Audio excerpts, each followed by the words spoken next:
siap memuji dan menyembah Tuhan? Katakan amin. Amin.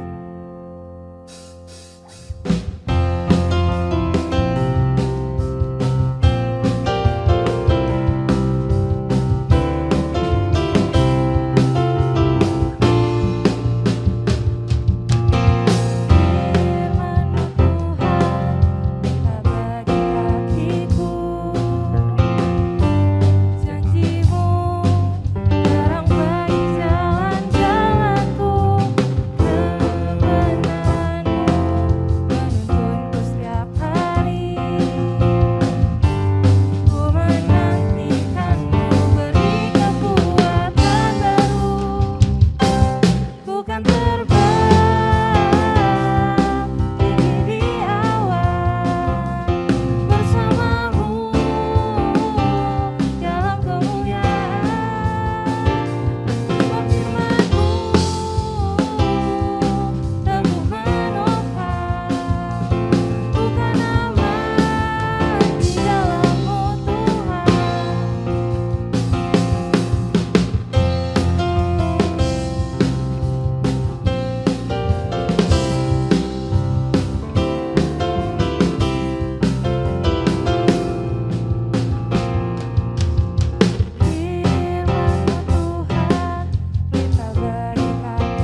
dapat berkenan di mata-Mu dan menyenangkan hati-Mu Tuhan.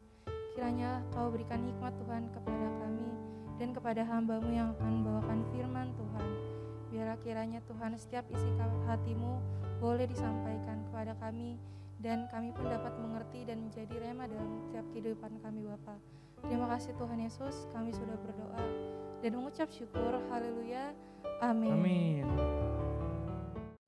Shalom teens, apa kabar semua? Aku percaya kita semua dalam kondisi sehat ya.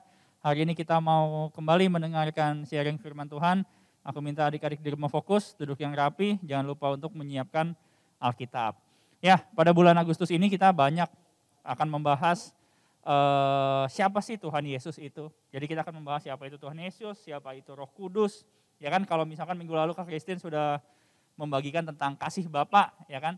Hari ini kita akan belajar mengenai siapa sih Tuhan Yesus itu. Siapa di sini aku mau tanya, siapa adik-adik di rumah yang tahu sebutan untuk Tuhan Yesus itu apa atau siapa? Coba sebutin. Apa sebutan untuk Tuhan Yesus? Dia Immanuel.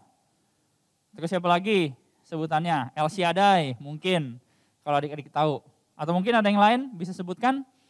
Siapakah Tuhan Yesus itu? Apa sebutan untuk Tuhan Yesus? Ayo, apakah ada yang tahu?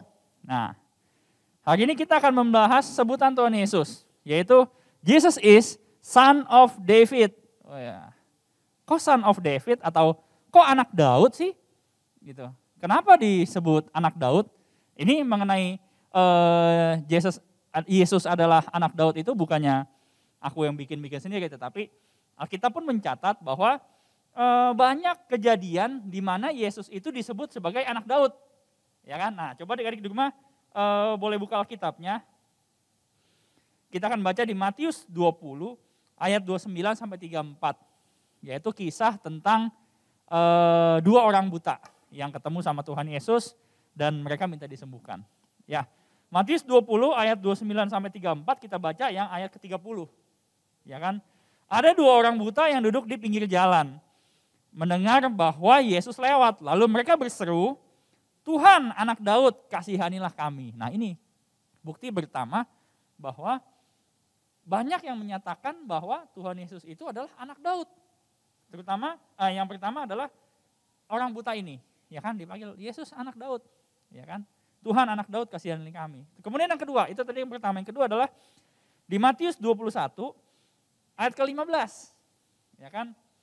Ini kisah waktu itu Tuhan Yesus lagi naik keledai, ya kan, kemudian di jalanan banyak orang-orang di saat itu di sana yang menaruhkan daun palem di bawahnya, ya kan. Matius 21 ayat 15 boleh dibuka di rumah, berkata seperti ini. Tetapi ketika imam-imam kepala dan ahli-ahli Taurat melihat mujizat-mujizat yang dibuatnya itu, dan anak-anak yang berseru dalam bait Allah berkata, "Hosana bagi anak Daud." Nah, ya kan, sudah dua dikatakan, Hosana bagi anak Daud. Ya kan, jadi udah dua bukti yang mengatakan bahwa Yesus itu adalah anak Daud. Yang ketiga, di Wahyu 22 ayat 16 berkata seperti ini.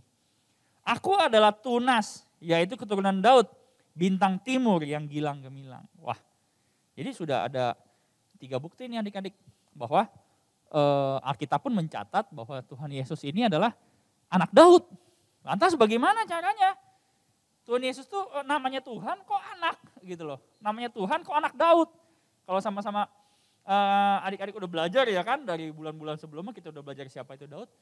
Kok hebat ya Daud punya anak Tuhan? Nah, enggak begitu. Nah, kita hari ini akan membahas lebih dalam lagi kenapa bisa ada sebutan seperti itu. Ya kan? Tadi adik-adik sudah mencatat ada 3 pernyataan dalam Alkitab mengenai Tuhan itu adalah anak Daud. Nah, pertama kita akan melihat lagi, siapa sih Daud itu? Wah, siapa Daud itu? Daud itu adalah seorang gembala domba dulunya, ya kan? Daud itu adalah orang yang mengalahkan Goliat. Wah, luar biasa. Ya kan? Kisahnya di 1 Samuel 13 ayat 14. Ya. Ini adalah ketika Saul, ya kan? Saul yang pada waktu itu adalah seorang raja Israel, tapi karena dia nggak taat, lantas Tuhan melalui Nabi Samuel menggantikan, bisa dibilang mencabut kepercayaan itu dari seorang raja, lantas bukan seorang raja lagi ya. 1 Samuel 13 ayat 14 berkata seperti ini. Tetapi sekarang kerajaanmu tidak akan tetap. Tuhan telah memilih seorang yang berkenan di hatinya dan Tuhan telah menunjuk dia menjadi raja atas umatnya. Karena engkau tidak mengikuti apa yang diperintahkan Tuhan kepadamu. Ya, jadi inilah kisah ketika waktu itu Samuel menyampaikan, Nabi Samuel menyampaikan bahwa Tuhan sudah memilih raja yang lain. Gitu, karena Saul nggak taat. Ya kan, adik-adik ingat kisahnya kan, ketika saat itu Saul lagi mau berperang, lantas sebelum berperang itu dia mau berdoa kepada Tuhan dengan mempersembahkan korban. Tetapi harusnya korban itu yang mempersembahkan adalah seorang imam atau nabi, ya kan, Samuel waktu itu yang dipercaya. Lantas karena ditunggu-tunggu mau perang, Samuel yang nggak datang-datang, musuhnya semakin dekat, Saul semakin panik gitu ya. Waduh, kok nih Samuel belum datang-datang, sementara pasukan musuh sudah makin dekat, kita harus mulai berperang. Lantas karena Saul merasa panik, Saul merasa takut, jadi dia yang mempersembahkan korban. Padahal itu nggak boleh dilakukan.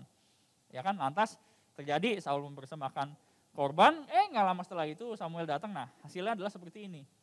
Ya kan, Tuhan nggak mau orang yang nggak taat. Karena itu Saul dicabut jabatannya sebagai raja dan Tuhan memilih Daud untuk menjadi raja. Ya, jadi itu awal kisah Daud menjadi orang besar. Sebelumnya karena kita udah tahu kan, Daud sebelumnya cuman seorang gembala domba. Ya kan, dia cuman seorang pengerja atau ya bahasanya pesuruh lah di rumah Saul, di istana Saul. Ya kan. Kemudian yang kedua dari Kisah Rasul 13 ayat 22. Ini masih nyambung. Setelah Saul disingkirkan, Allah mengangkat Daud menjadi raja mereka. Tentang Daud, Allah telah menyatakan, aku telah mendapat Daud bin Isai, seorang yang berkenan di hatiku dan yang melakukan segala kehendakku. Wah, luar biasa banget ya. Jadi ketika Saul dicopot jabatannya sebagai raja oleh Tuhan, Tuhan menemukan Daud. Gitu. Tuhan menemukan Daud yang hatinya tuh berkenan di hadapan Tuhan. Ya kan, hatinya berkenan di hadapan Tuhan. Jadi Daud dari seorang gembala domba, seorang pesuruh di rumah Saul, lantas Daud karena dia taat sama Tuhan, dia berkenan di hadapan Tuhan, dia suka menyembah Tuhan, lantas Tuhan memilih dia menjadi raja Israel. Ya, kisahnya adalah seperti itu. Kemudian di 1 Samuel 16 ayat 1b, ya kan, di sini dijelaskan bahwa Daud itu adalah anak ke-8 dari 8 bersaudara. Daud dilahirkan dan besar di Bethlehem. Itu adalah Daud.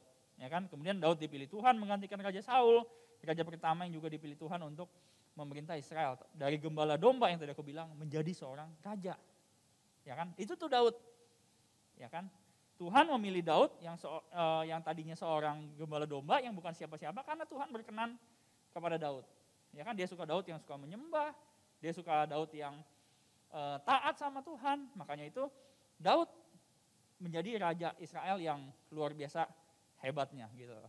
Nah, kita kan belajar tentang silsilah Daud sampai lahirnya Tuhan Yesus.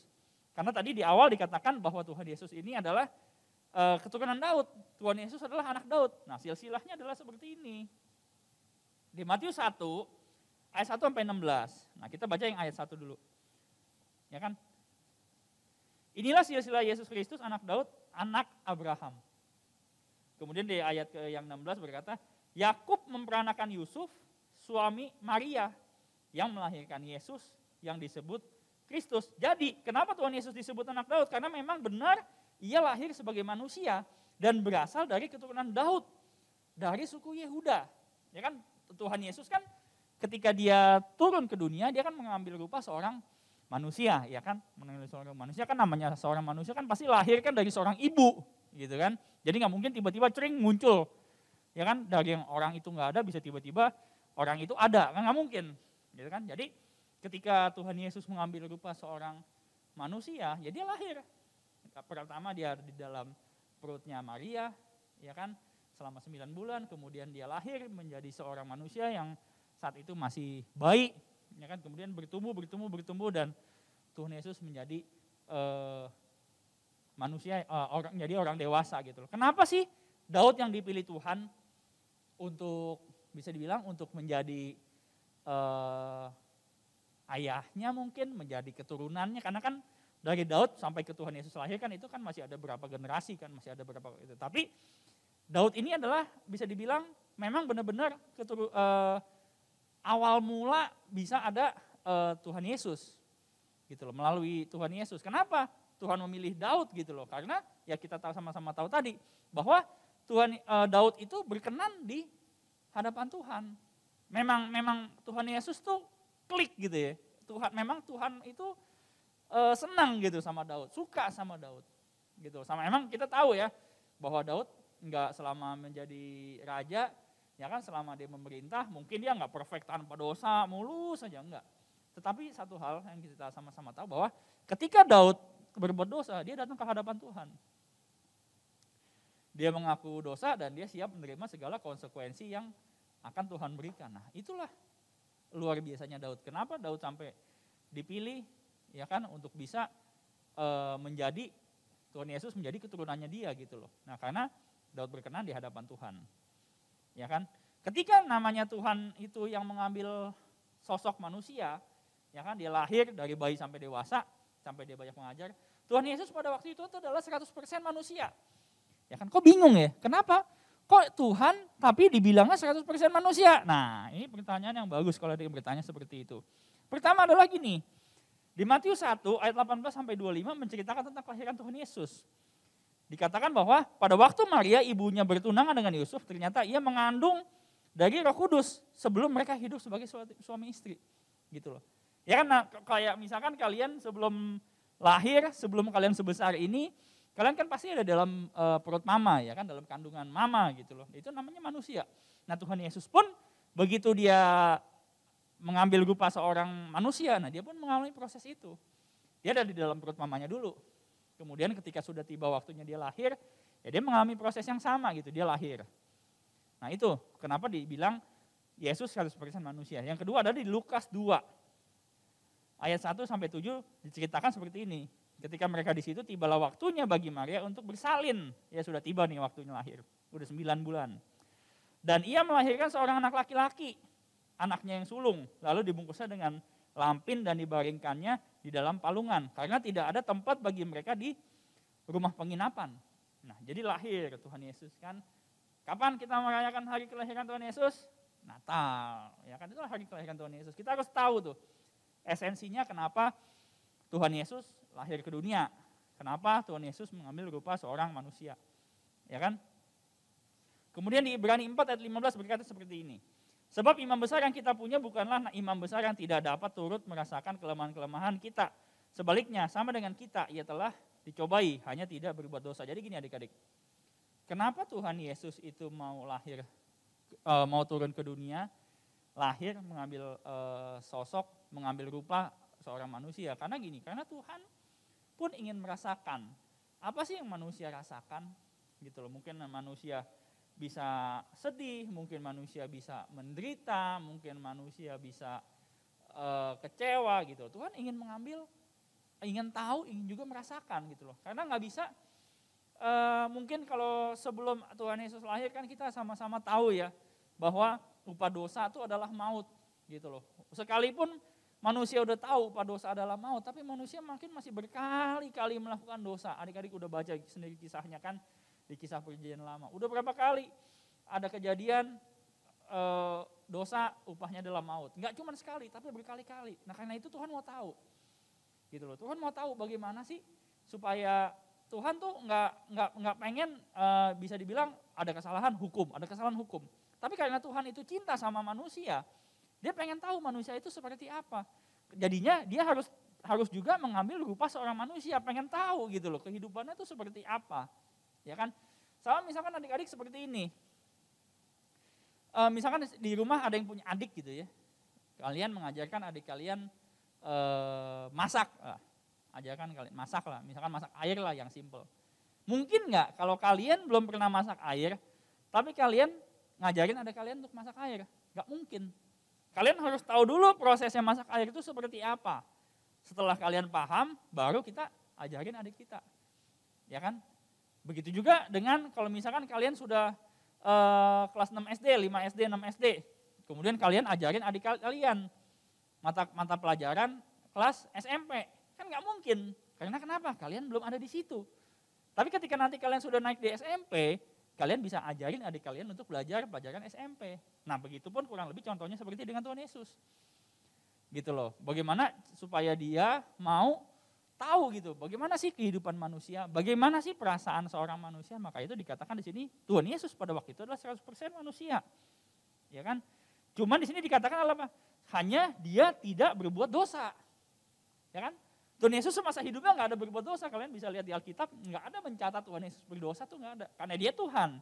Dia tahu mana yang boleh kan mana yang enggak gitu. Dia Tuhan gitu. Jadi dia bisa dibilang nggak akan terjatuh ke dalam percobaan, ya kan? Kayak misalkan kalau kalian tahu Tuhan Yesus pernah dicobai 3 kali sama iblis gitu loh. Lantas Tuhan Yesus nggak tergoda gitu loh.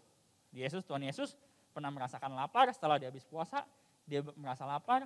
Lantas iblis datang untuk mencobai dia untuk suruh ubah batu menjadi roti. Tuhan Yesus nggak mau, gitu loh. Padahal Tuhan Yesus bisa jadiin batu berubah jadi roti, bisa karena kan dia juga Tuhan gitu loh, Tuhan yang maha ajaib, Tuhan yang maha kuasa, dia bisa melakukan itu gitu loh. Tapi dia nggak mau, dia mau merasakan lapar itu seperti apa, gitu kan. Tuhan Yesus tuh merasakan juga haus itu seperti apa, ya kan. Kemudian di Yohanes 11 ayat 35 berkata seperti ini, maka menangislah Yesus. Nah, Tuhan Yesus pun bisa menangis. Siapa di sini adik-adik di rumah yang nggak pernah nangis, ya kan? Nggak mungkin begitu lahir aja kita nangis, ya kan? Nggak ada yang begitu lahir kita langsung naikin pujian, begitu lahir kita langsung bisa ngomong, enggak. Seorang bayi begitu lahir pasti pertama itu nangis. Begitupun Tuhan Yesus. Tuhan Yesus pun merasakan nangis. Mengalami yang namanya kesedihan. Ya kan? Di Matius 27 ayat 30-31 berkata seperti ini. Mereka meludahinya dan mengambil buluh itu dan memukulkannya ke kepalanya. Sesudah mengolok-olokkan dia, mereka menanggalkan jubah itu daripadanya dan mengenakan pula pakaiannya kepadanya. Kemudian mereka membawa dia keluar untuk disalibkan. Jadi pada waktu itu ini kisah ya, adik-adik kalian tahu ketika Tuhan Yesus mau disalibin. Ya kan? Tuhan Yesus dicambuk keluar darah. Sama kayak kita. Misalkan nggak sengaja tangan kita keiris pisau gitu. Pasti berdarah. Ya kan? Tuhan Yesus merasa lelah, Tuhan Yesus juga merasakan mungkin ngantuk pada waktu itu. Ya kan? Rasa sakit. Ya kan? Rasa-rasa yang serba nggak enak gitu. Bukannya berarti dia juga Tuhan, lantas ketika dicambuk kebal, ya kan? Ketika dicambuk nggak berdarah, tangting mental, enggak. Tapi tetap sama kayak manusia pada umumnya, ketika dipukul ya dia sakit. Ya kan, ketika mungkin dia tahu dia mau disalibkan, ya mungkin dia tahu, dia takut gitu lah. Sampai kan kalian tahu kisahnya kan ketika di Taman Getsemani dia berdoa, sampai saking takutnya keringatnya berubah, keringatnya yang keluar bukan air, tapi yang keluar adalah darah. Itu karena kenapa Tuhan Yesus takut? Karena dia manusia. Kan kita membayangkan kan, kalau dia Tuhan, kenapa dia mesti takut? No. Tapi pada waktu itu dia benar-benar merasakan atau memiliki rupa itu 100% manusia. Sama seperti kita. Ya kan? Kita kan pasti pernah haus, lapar, ngantuk, senang, kesel, marah, kecewa, apa kan? Manusia seperti itu.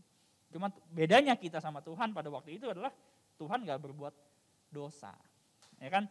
Yesus di sini dikatakan, Yesus mau menjadi manusia untuk bisa merasakan semua penderitaan kita.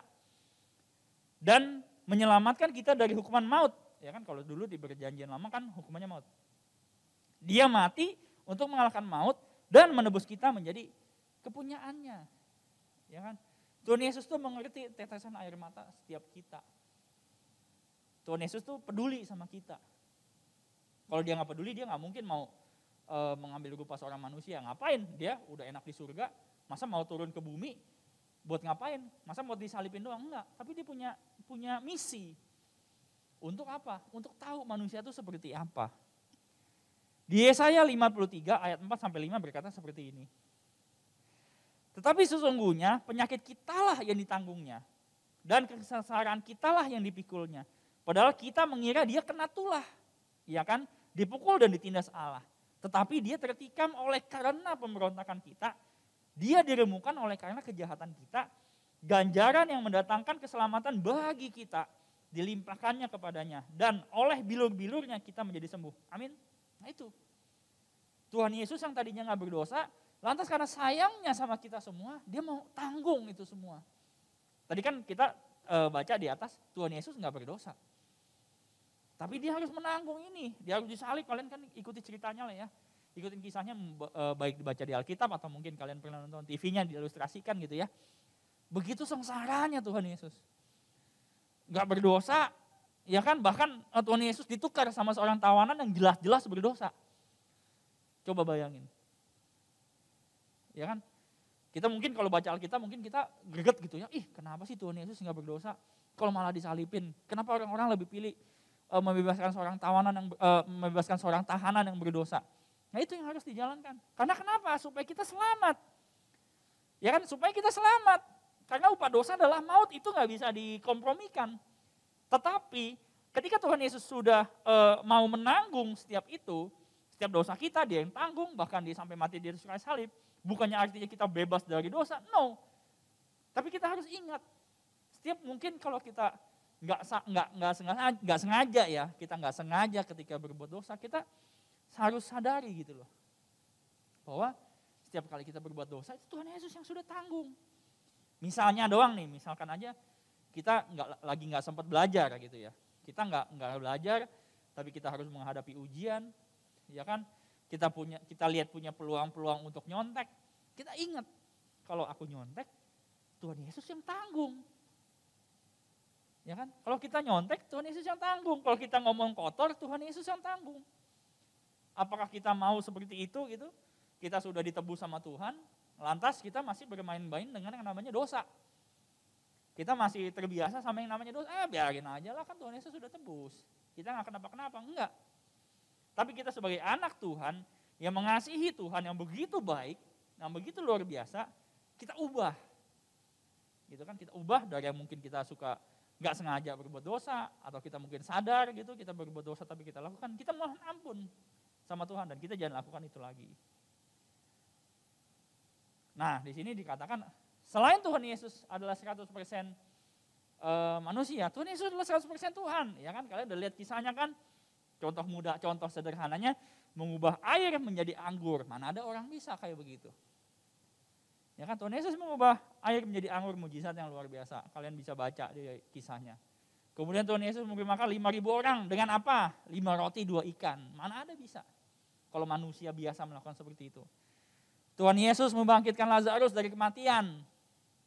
Ya kan, Tuhan Yesus menyembuhkan mata orang buta. Tuhan Yesus menyembuhkan orang lumpuh. Tuhan Yesus menyembuhkan wanita pendarahan. Enggak ada orang-orang manusia biasa yang bisa melakukan itu. Itu artinya apa?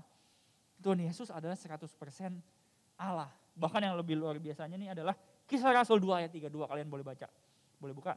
Yesus inilah yang dibangkitkan Allah dan tentang hal itu kami semua adalah saksi. Ya kan? Yesus inilah yang dibangkitkan Allah dan tentang hal itu kami semua menjadi saksi. Artinya apa? Tuhan Yesus adalah satu-satunya Tuhan yang bisa bangkit dari maut, bangkit dari kematian. Kan kita nggak pernah ada kan cerita orang udah meninggal terus bangkit lagi, mana ada. Ya kan, baru cuma Tuhan Yesus doang. Dia setelah disalibkan, dia mati 3 hari, dia bangkit. Karena kenapa? Ya dia Tuhan. Dia Tuhannya. Makanya dikatakan adalah kunci maut itu ada di tangan Tuhan. Nggak ada yang berkuasa atas maut selain daripada Tuhan itu sendiri. Kisah Rasul 1 ayat 9 sampai 11 mencatat seperti ini. Sesudah ia mengatakan demikian, terangkatlah ia disaksikan oleh mereka dan awan menutupnya dari pandangan mereka. Ketika mereka sedang menatap ke langit, waktu ia naik itu tiba-tiba berdirilah 2 orang yang berpakaian putih dekat mereka. Dan berkata kepada mereka, "Hai orang-orang Galilea, mengapakah kamu berdiri melihat ke langit?" Ya kan? Yesus ini yang terangkat ke surga meninggalkan kamu, akan datang kembali dengan cara yang sama seperti kamu melihat dia naik ke surga. Amin. Itulah.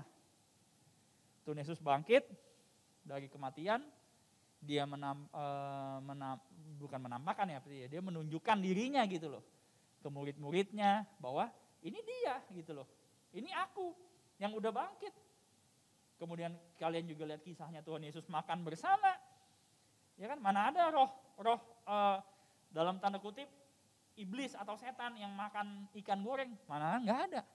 Tapi Tuhan Yesus menunjukkan ketika dia mati 3 hari dia bangkit, Ya kan? Kemudian dia menunjukkan dirinya ke murid-muridnya, dia ngobrol sama murid-muridnya, dan dia makan bersama. Itu menunjukkan bahwa apa? Tuhan Yesus juga pun 100% manusia, 100% Tuhan. Amin. Nah, jadi kita harus bersyukur. Karena kita punya Tuhan yang hidup, amin. Ya, mungkin saat ini kita nggak berjumpa fisik dengan fisik sama Tuhan. Ya kan? Tapi yang ada sama kita saat ini adalah Roh Kudus. Kita akan belajar itu di minggu-minggu berikutnya gitu loh. Nah, Tuhan Yesus sekarang lagi di surga gitu. Ya kan? Apa sih yang bisa kita pelajari tentang pelajaran hari ini? Yang pertama, Yesus Kristus adalah Tuhan kita yang berkuasa di bumi dan di surga. Amin. Tidak ada satupun kuasa yang bisa mengalahkannya. Nah, bayangin adik-adik, nggak ada satupun kuasa yang bisa mengalahkannya. Karena kenapa? Maut aja nggak bisa yang namanya nahan Tuhan Yesus. Amin. Kalau maut aja udah nggak bisa, apalagi udah paling maut kan udah paling akhir lah bahasanya. Tapi itu pun nggak bisa menahan Tuhan Yesus karena ya Tuhan yang berkuasa. Kedua, Yesus Kristus adalah Tuhan yang rela menjadi manusia biasa dan menderita, dihina, disiksa dan mati disalibkan. Ingat itu. Jangan pernah menyia-nyiakan pengorbanan Tuhan. Jangan pernah menyia-nyiakan Tuhan yang begitu istimewanya, Tuhan yang begitu luar biasanya sudah mau mati menebus kita sia-siakan. Jangan. Tetapi kita harus hormati Tuhan. Kita harus sayang sama Tuhan. Ingat, setiap kali kita berbuat dosa yang menanggung itu adalah Tuhan. Apakah kita mau seperti itu? Tentu kita nggak mau. Kalau misalkan kalian punya teman sejati yang baik sekali, ya kan, teman nih, misalkan teman sekolah atau tetangga lah ya, baik sekali, teman kalian dari kecil, teman main. Apakah kalian tega untuk menyakiti dia? Rasanya enggak. Apalagi Tuhan yang sudah mau mati, sudah mau menebus kita, lantas disakiti. Rasanya enggak juga ya, lebih enggak gitu, bahkan malahan enggak mungkin kita melakukan itu. Ya kan? Yang ketiga, Yesus Kristus adalah Tuhan yang bangkit dari maut dan naik ke surga untuk menyediakan tempat bagi kita. Itu yang Tuhan Yesus itu masih melakukan pekerjaan. Tuhan Yesus masih melakukan sebuah misi. Tuhan Yesus masih melakukan sebuah goals gitu. Dia pengen kalau kita nanti sudah meninggal semua gitu ya, kita tuh ada di surga sama Tuhan. Makanya di sini dikatakan apa? Menyediakan tempat bagi kita. Kalau Tuhan Yesus nggak sayang sama kita, udah dia udah mati, dia udah bangkit, udah bye-bye, nggak ada urusannya lagi. Tapi enggak. Di sini ketika Tuhan Yesus naik ke surga, ya kan udah bangkit kan, dia naik ke surga yang di sini dikatakan yang murid-murid yang liatin, dia di sana menyediakan tempat. Dia nggak mau nanti surga tuh sepi, nggak ada kita. Amin. Dia tuh pengen di surga ada Tuhan, ada kita. Kita sama-sama menyembah, kita sama-sama menyanyi bersama Tuhan. Amin. Yang keempat, Yesus Kristus berjanji bahwa dia akan datang kembali dan menjemput kita untuk tinggal bersamanya di surga yang kekal. Nah, ya kan? Ini Tuhan janji, Tuhan nggak bohong. Makanya sambungan dari poin ketiga. Dia berjanji akan datang lagi. Kita nggak tahu kapan datangnya kan? Dan akan menjemput kita untuk tinggal bersamanya di surga yang kekal. Nah, makanya selagi kita menunggu kedatangan Tuhan Yesus, kita harus taat. Taat sama firman-Nya, ya kan? Jangan lakukan dosa, menjadi berkat bagi banyak orang. Supaya nanti ketika Tuhan Yesus datang, kita didapati setia. Gitu. Kita kan karena nggak akan tahu kan, kapan Tuhan Yesus datang kan dia nggak WA kita dulu. Atau Moses, aku mau datang ya? Enggak. Gitu loh. Yang terakhir, dikatakan apa? Setiap orang yang mengakui bahwa Yesus adalah Tuhan, pasti diselamatkan. Amin. Dan akan diangkat bersama dengan dia. Jadi kita harus mengaku dengan lidah dan dengan iman kita. Kita lakukan firman Tuhan. Kita taat sama firman. Susah nggak? Susah. Karena itu kan ada Roh Kudus sama kita. Tuhan Yesus ketika naik ke surga kan kita nggak ditinggal sendiri, tapi dia mencurahkan rohnya untuk ada bersama-sama kita. Untuk apa? Untuk memimpin kita. Untuk menguatkan kita. Manusia itu rentan sama yang namanya dosa. Nggak ada manusia di bumi ini yang 1% pun nggak berbuat dosa. Nggak ada. Semua pasti pernah berbuat dosa. Lantas kalau gitu Kak, nggak ada yang bisa masuk surga dong? Ada. Karena kenapa? Di sini katakan apa kan? Tadi aku udah bilang juga, ada Roh Kudus yang akan memimpin kita. Roh Kudus yang memimpin kita untuk mengajak kita masuk ke dalam surga. Gitu ya. Yang akan memimpin kita. Kalau misalnya kita mau berdosa, ada Roh Kudus yang ingetin, jangan. Kalau kita lemah, ada Roh Kudus yang menguatkan. Kalau kita sedih, ada Roh Kudus yang menghiburkan. Karena itu aku nggak bosan-bosan bilang, baca Alkitab, baca firman Tuhan. Ya kan, karena di dalam firman Tuhan, di dalam Alkitab tuh banyak sekali pesan Tuhan yang menguatkan kita. Ketika kita lemah, mungkin kita teringat akan Filipi 4 ayat 13 misalkan. Itu kita ingat, oh iya ya. Jadinya kita bisa terus berjalan bersama Tuhan. Satu ayat firman Tuhan terakhir. Yohanes 14 ayat 6 berkata seperti ini. Kata Yesus kepadanya, akulah jalan dan kebenaran dan hidup. Tidak ada seorang pun yang datang kepada Bapa kalau tidak melalui aku. Amin. Jadi kita harus bersyukur ya, bahwa kita semua yang lagi ibadah saat ini, kita tuh percaya dan mengaku bahwa Tuhan adalah satu-satunya juru selamat kita. Kita harus bersyukur. Dulu ya, kalau aku boleh kesaksian sedikit aja. Ketika aku kelas 5, kelas 6 SD, ya, aku sama sekali nggak kenal yang namanya Tuhan Yesus. Makanya aku bilang kalian yang ada di rumah yang lagi ibadah tuh beruntung. Dari sejak masa muda kalian, ya kan masih belia banget lah kelas 5 SD, 6 SD. Kalian sudah diperkenalkan dengan yang namanya Tuhan Yesus. Amin. Dan aku percaya kalian yang ada di rumah tuh akan jadi anak-anak yang luar biasa bersama Tuhan. Amin. Kalian diajarkan untuk baca Alkitab, kalian diajarkan untuk menyembah Tuhan, ya kan? Kalian diajarkan untuk berdoa. Dulu aku sama sekali nggak ada yang kasih tahu tentang hal itu. Ya kan? Makanya aku seneng gitu ya kalau ngelihat anak-anak teens tuh kalau lagi ada CG datang semangat gitu ya, meskipun melalui Zoom gitu kan, tapi datang antusias. Belum mulai sekalipun roomnya udah open pada nungguin. Itu satu sikap yang Tuhan pengen. Bukan menanti-nantikan kakak-kakaknya datang ya, tapi menanti-nantikan kapan sih mulainya mau menyembah Tuhan. Mau menanti-nantikan kapan sih mau berdoa, mau menanti-nantikan apa sih firman Tuhan yang mau dibagikan hari ini. Nah itu satu sikap yang benar-benar Tuhan akan perhitungkan. Kalau anak-anak muda, bayangkan kalau anak-anak muda sebegitu luar biasanya menanti-nantikan ibadah, wah pasti surga lagi bersorak-sorai. Karena kenapa anak muda? Ya kan, sekarang adalah waktunya anak-anak muda, generasi Yeremia yang harus sudah melangkah. Sudah berjalan, cinta mati-matian sama Tuhan. Gak ada hal yang mustahil. Anak kelas 5, kelas 6 SD seperti kalian tuh bersaksi. Ya kan? Nah itu jadi adik-adik. Hari ini kita belajar. Siapa itu Tuhan Yesus?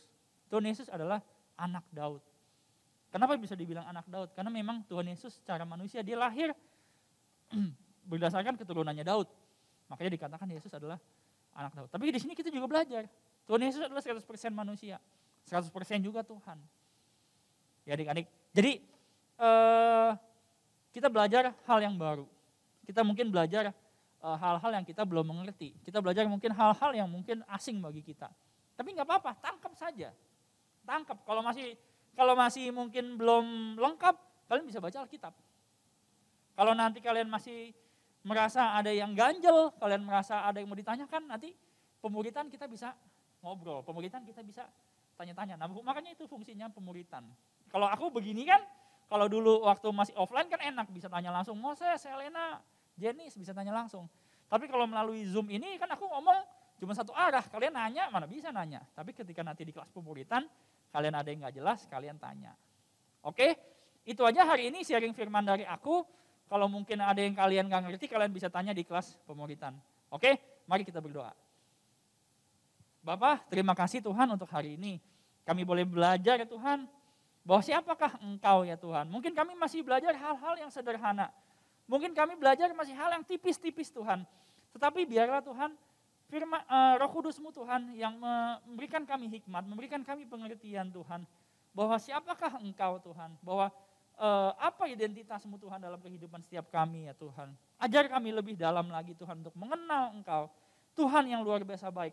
Tuhan yang mau menebus setiap dosa kami. Tuhan yang mau menanggung setiap penderitaan dan kesalahan kami. Ampuni kami Bapa kalau kami mungkin suka lupa. Kami mungkin suka teledor Tuhan. Ampuni kami kalau kami mungkin masih suka berbuat dosa. Ampuni kami Tuhan. Kami tahu, kami sadar kami anak-Mu yang lemah. Sebagai hamba-Mu Tuhan, aku mau berdoa untuk anak-anak teens Tuhan yang sedang beribadah saat ini ya Bapak. Berkira Kau yang urapi Tuhan, Kau yang pakai generasi Yeremia ini lebih luar biasa lagi Bapak. Kau berkati mereka dengan kesehatan, berkati mereka dengan hikmat dan kepintaran Tuhan. Pakai generasi Yeremia ini Tuhan menjadi terang, menjadi berkat bagi banyak orang. Terima kasih Bapak, hamba-Mu selesai. Tapi biarlah Tuhan, firman-Mu Tuhan boleh tinggal dalam kehidupan mereka. Firman-Mu boleh tertanam, berakar, bertumbuh dan berbuah atas setiap kehidupan mereka. Berkati orang tua demi orang tua Tuhan. Berkati rumah demi rumah, penuh dengan damai sejahtera dan sukacita-Mu Bapa. Terima kasih Tuhan, kami serahkan doa kami ke dalam tangan-Mu. Di dalam nama Yesus, kami sudah berdoa dan ucap syukur. Haleluya, amin. Oke adik-adik, sampai sini jangan lupa ya. Nanti jam 11 kita join Zoom, kita pemuritan. Oke, sampai di sini kita sharing firman-Nya. Terima kasih, Tuhan Yesus memberkati. Bye-bye.